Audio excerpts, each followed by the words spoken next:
ठीक है बच्चों, अब हम डिस्कशन करते हैं। सबसे पहला क्या है आपके पास, आर के सिंगला जी की बुक से कर रहे हैं बच्चों, बताओ, और एमसीक्यू हम लोग कर रहे हैं। ठीक है, कहता है ऑब्जेक्टिव टाइप क्वेश्चंस में हमारे पास फर्स्ट है, सबसे पहले चैप्टर 4 का ही है।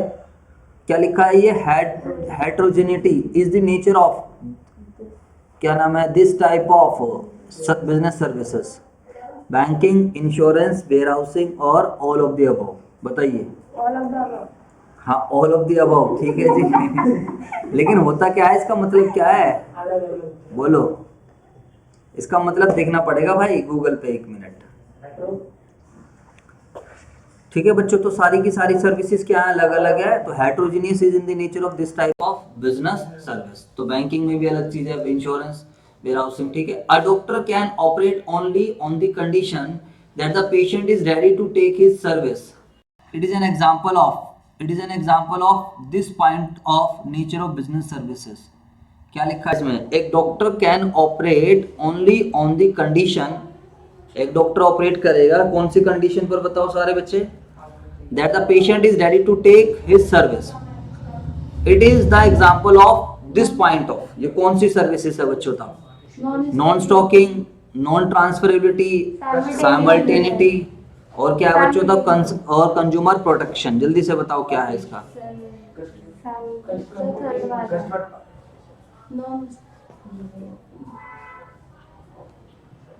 A doctor can operate, doctor operate करेगा only on the condition that the patient is ready to take his service. Patient there, it is the example of this point of nature of business services, non stocking, ठीक है, non transferability. अब इसका मतलब भी देखना पड़ेगा ना, consumer participation. चलो देखते हैं इसको, थोड़ा बुक अलग है तो बच्चों हो सकता है इन्होंने किसी अलग तरह की चीजें समझाई हो।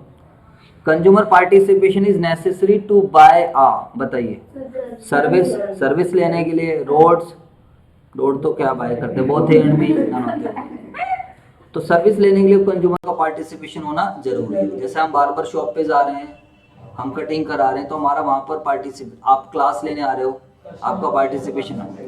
विच of the following is not a business services, which of the following is not a business service. तो बताइए कौन कौन सी बिजनेस सर्विस नहीं है।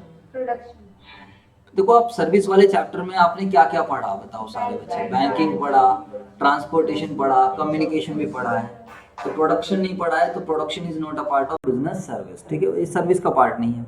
पंजाब बैंक लिमिटेड कम्स, देखो बैंक लिमिटेड आ रहा है तो पब्लिक कंपनी है, कौन सी कंपनी है, public company. Comes under which category of banks, अब कौन से बैंक में आ रहे हैं, पब्लिक सेक्टर बैंक है, प्राइवेट सेक्टर बैंक है, या फिर कोऑपरेटिव बैंक है, या फिर नन ऑफ द अबव। बताइए सारे बच्चे, मेरे को तो नहीं लग रहा। फिफ्थ का प्राइवेट सेक्टर बैंक होते हैं, ये पब्लिक सेक्टर बैंक थोड़ी है। ठीक है, बैंक लिमिटेड एक कंपनी है एक तरीके से। ठीक है बच्चों, था पंजाब नेशनल बैंक नहीं है ये, कभी आप तुम सोचो कि पंजाब नेशनल बैंक की बात कर रहे हैं, बोलो। जब मैंने ये क्वेश्चन पहले पढ़ा था ना, हाँ। पंजाब नेशनल बैंक है, मैंने पब्लिक लगा दिया, बाद में देखा private. Which bank is known as apex bank of India, ये तो सिंपल है, reserve bank of India.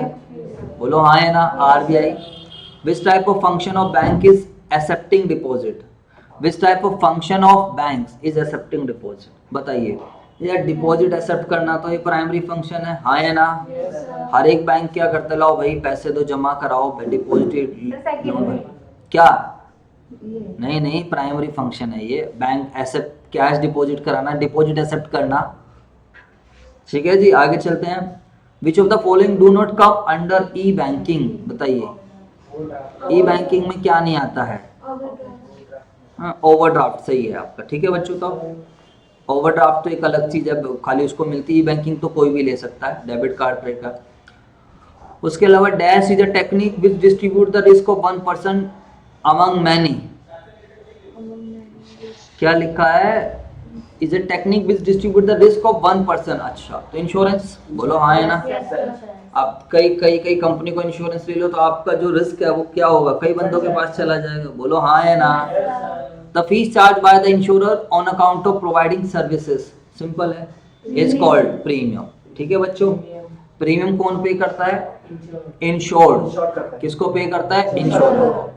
Which of the following element life insurance contains, दोनों, security, investment, profit, both A and B. तो ज्यादा आंसर बोथ ए, सी वाला answer ज्यादा better है।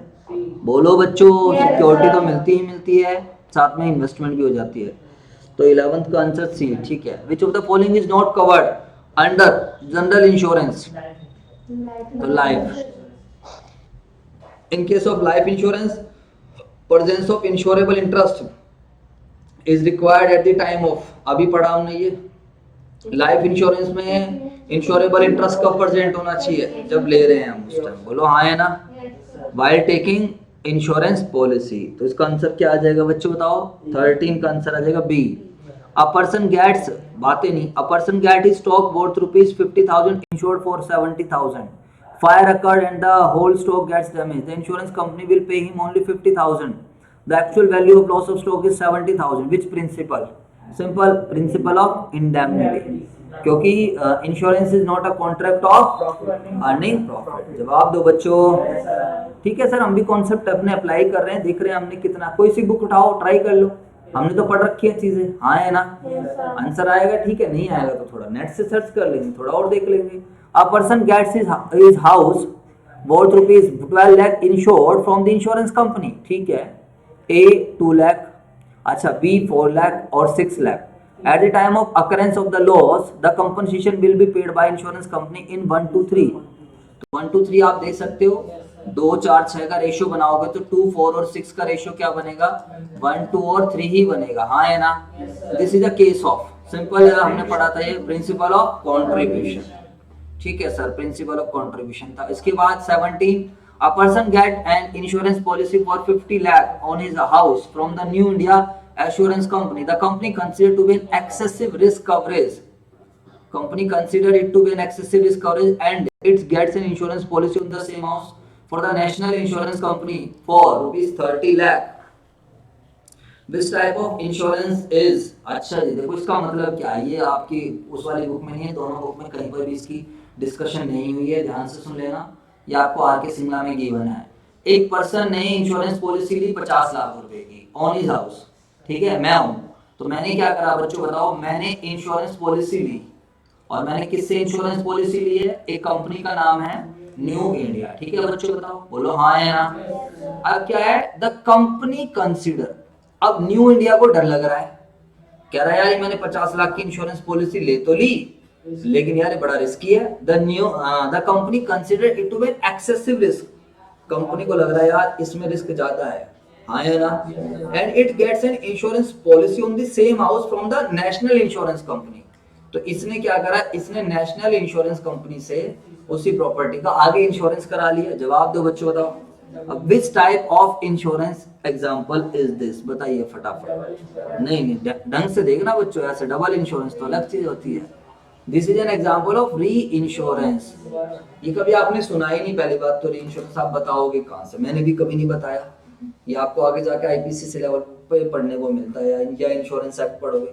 तो री इंश्योरेंस में क्या होता है कि मैं कंपनी हूं, मैंने किसी व्यक्ति का इंश्योरेंस कर दिया, ठीक है, वो अब क्या होता है?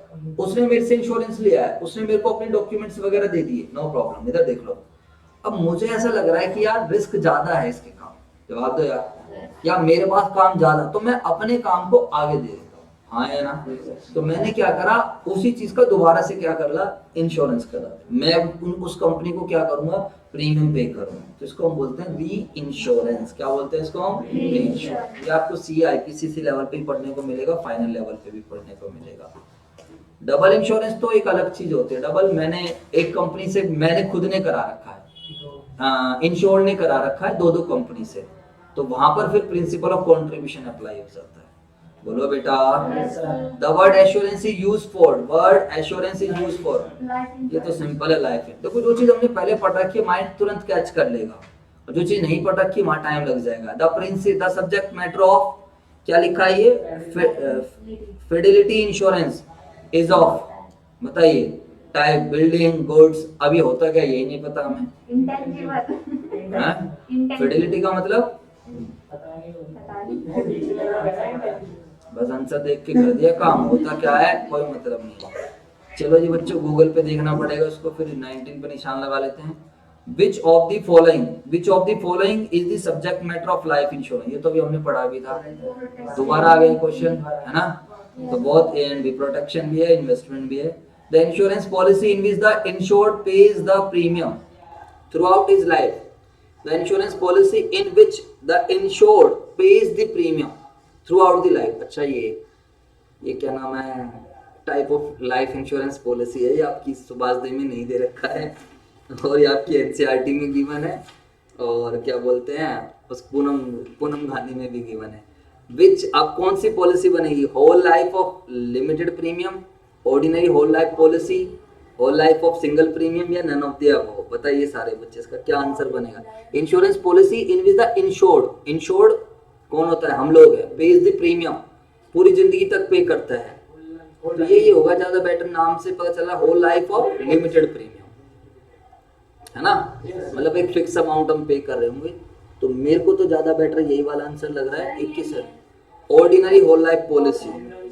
चलो ऑर्डिनरी होल लाइफ पॉलिसी है, तो इसको हम पढ़ेंगे फिर बच्चों, तभी बता पाएंगे। बात आ गई समझ, या नहीं आ गई?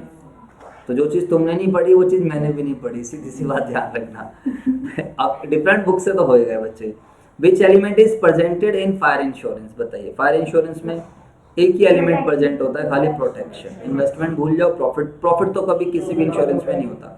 The surrender value of a fire insurance policy, surrender vendor करने से कुछ ना होता, कुछ भी नहीं मिलता है। बोलो क्या मिला, अबे आग लगेगी तभी पैसा मिलने वाला है, हाँ है ना। फायर इंश्योरेंस पॉलिसी ये कोई लाइफ इंश्योरेंस नहीं है, ध्यान रखना। बस खाली सरेंडर वैल्यू आपको किसके अंदर मिलती है, लाइफ इंश्योरेंस, क्योंकि लाइफ इंश्योरेंस पॉलिसी के अंदर इन्वेस्टमेंट एलिमेंट भी क्या होता है, शामिल होता है। जवाब दो बच्चों। A person take the insurance policy of his property of 30,000 for rupees 20,000. The property gets damaged to the extent of 15,000. The loss of 15,000 is compensated without considering the average basis. देखो बच्चों, यहाँ पर छठी क्लास लगाओ। 30,000 की property के लिए 20,000 रुपए का इंश्योरेंस लिया था। इधर देखो, 30,000 की प्रॉपर्टी के लिए 20,000 रुपए का, तो 1 रुपए की प्रॉपर्टी के लिए कितना इंश्योरेंस लिया गया है, 20,000 डिवाइडेड बाय 30,000। हाँ या ना, देखा जाए तो अगर हम बात करते हैं यानी कि 2/3 आ रहा है, यानी कि 3 रुपए की अगर प्रॉपर्टी है तो उसके लिए 2 का इंश्योरेंस लिया है। अब जो लॉस हुआ है वो कितने का हुआ है, 15,000। लॉस कितने का हुआ है, 15। तो अकॉर्डिंगली जब हम करते हैं तो हमें 10,000 रुपए का क्लेम मिलना चाहिए। कितने का मिलना चाहिए, 10। अगर हम एवरेज क्लोज अप्लाई करते तो बोलो यार। अब कहता है विदाउट कंसीडरिंग द, अब उन्होंने एवरेज बेसिस कंसीडर नहीं करा है। What is the name of insured policy, बताइए। अब इस वाली पॉलिसी का क्या नाम है, जल्दी से बता दीजिए सारे बच्चे। अगर एवरेज पॉलिसी होती तो एवरेज अप्लाई होता, वैल्यूड पॉलिसी, स्पेसिफाइड पॉलिसी। ठीक है बच्चों, तो यहाँ पर क्या है, अब ये चीज भी हमें पढ़नी पड़ेगी। ये डिफरेंट काइंड्स ऑफ पॉलिसी जो है ये अभी तक हमने कवर नहीं करा है, क्योंकि हमने जिस भी बुक से पढ़ा है वहां पर ऐसा चीजें नहीं थी। बात आ गई समझ, या नहीं आ गई? तो आपको भी समझ में आ गया कि हमें डिफरेंट बुक से पढ़ लेना चाहिए। What is the maximum limit of period of insurance for general insurance? ये तो सिंपल है। जनरल इंश्योरेंस जनरली कितने दिन का होता है, फटाफट बताओ। 1 साल का होता है। गाड़ी का इंश्योरेंस मैंने आपको एग्जांपल दे रखा है, बोलो यार हर साल कराना पड़ जाता है। जी सर, ये बात तो बिल्कुल सही है। There is no maximum limit of sum assured for, बताइए।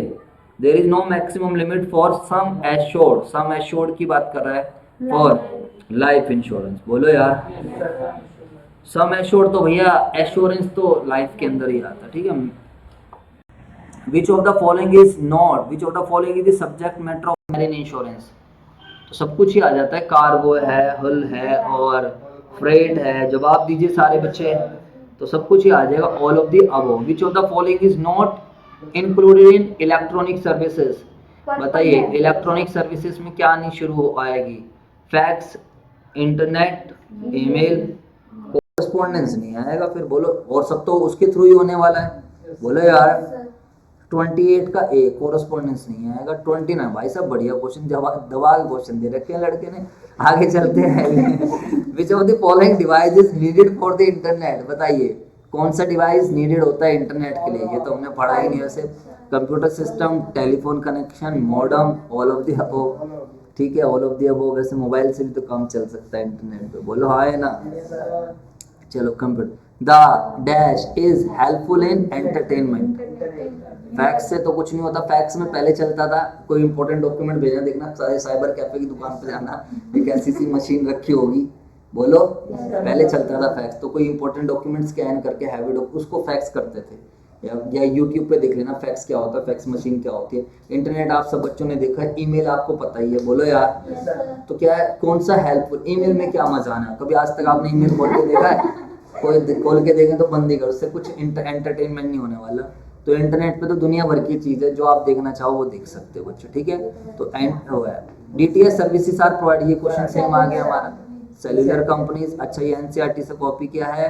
विच of the following is not a function of insurance, insurance का कौन सा फंक्शन नहीं है? रिस्क ऑफ शेयरिंग होता है, असिस्टेंस इन कैपिटल फॉर्मेशन, और लैंडिंग ऑफ फंड्स, और नन ऑफ द अबव। बोलो which of the following is not a function of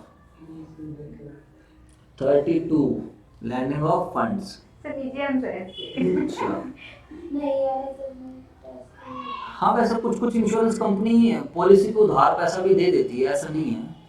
चलो कोई नहीं। विच of the following not applicable in life insurance contract, indemnity, तो पता है। ठीक है बच्चों, तो यहाँ से हमारे को फायदा ये हुआ कि क्या बोलते हैं, हमारे कॉन्सेप्ट चेक हो गए। चलो फिल इन द ब्लैंक्स भी देख ही लेते हैं, आप कर रहे हैं तो। Time utility is created by, बताओ टाइम यूटिलिटी किसकी? ये क्वेश्चन आया था हमारे पेपर में भी, टेस्ट में भी था ये। Warehousing dash services make the exchange of ideas possible, बताइए dash services makes the exchange of ideas possible. Communication, transportation तो क्या आइडियाज कराएगी, बोलो यार। उसके बाद क्या है, कार्ड इज, लो जी, card is dash, card is used in respect of money deposited, debit card. Dash is equal to bank overdraft facility, credit card, बिल्कुल सही है डैश। और the one doing insurance is called, अच्छा जो insurance कर रहा है, हाँ इंश्योर, बड़े लोग। नीचे लिखा the one getting insured is insured. The document which contains the terms and conditions of the insurer is called insurance policy. Insurance is an agreement with which the possible, insurance is an agreement with the possible dash of one party stand, तो loss profit तो भूल जाओ insurance में, क्या बात है, सही दिमाग की कसरत करा रहे हैं। Dash comes under general insurance, fire insurance. चलो ये लेकिन इन्होंने अच्छा कर रखा है कि ब्रैकेट में 2 वर्ड दे रखे हैं, 2 की जगह वो 3-4 भी दे सकते हैं। कुछ कुछ तो ऑथर्स क्या करते हैं, डैश करके भरते रहो अपना, मतलब क्या क्या भरते रहेंगे, कितना दिमाग लगाते रहेंगे, बोलो हाँ है ना, ये सही है इनका। If the insurance contract is terminated before time the amount received is called surrender value. ठीक है बच्चों, बोनस तो जब पूरा करोगे तभी मिलने वाला है। In fire insurance the insurance company pays a special attention to, किसको, character of the insured person या प्रॉपर्टी। कैरेक्टर से क्या मतलब है हमें, property. In case of fire insurance after the damage, in case of fire insurance after the damage has been compensated by the insurance company all rights of property in question is come to insurance company. यार कैसी बात कर रहे हो। The goods carried by ship is called, बताइए goods carried by ship is called cargo. Modern modes of communication have transferred, modern modes of communication have transformed the entire world into a country, village थोड़ी, हाँ या ना बोलो। Dash कर देंगे last, into a village, 14 का answer village का रखा है, मतलब छोटा बना दिया उन्होंने एक तरीके से। Modern mode of communication have transform the entire world into a village. ठीक है बिल्कुल, एक्चुअली मॉडर्न कम्युनिकेशन के जो तरीके हैं, इससे जो पूरा वर्ल्ड था या जो पूरी कंट्री थी, पूरा वर्ल्ड जो था वो क्या होगा, बहुत छोटा होगा। विलेज क्या होगा, मतलब हम किसी से भी क्या कर सकते हैं, कम्युनिकेट कर सकते हैं, बातचीत कर सकते हैं। Dash have taken the place of sending message through pigeons and beating of drums. बोलो क्या लिखा है, जो पहले हम बात करते थे यार कि पिजन्स वगैरह के भेजते थे, वो वाला हट चुका है, इसने इसका प्लेस ले लिया है और यहाँ पर क्या आ जाएगा, इंटरनेट। ठीक है बच्चों, तो आज कम से कम हमने 30 क्वेश्चंस वहाँ से करे थे और अराउंड 30 क्वेश्चंस हमारे यहाँ पर हो गए हैं एमसीक्यू के 63 क्वेश्चंस, और प्लस में ये कर लिया हमने 63 और 15 78, अराउंड 80 के आसपास क्वेश्चंस कर लिए हैं। ठीक है बच्चों, ट्रू फॉल्स का भी देख लेंगे ऐसे, रहने दे, चलो छोड़ो, कर लेना सर आज के लिए प्यारे बच्चों इतना ही है फिर। ठीक है।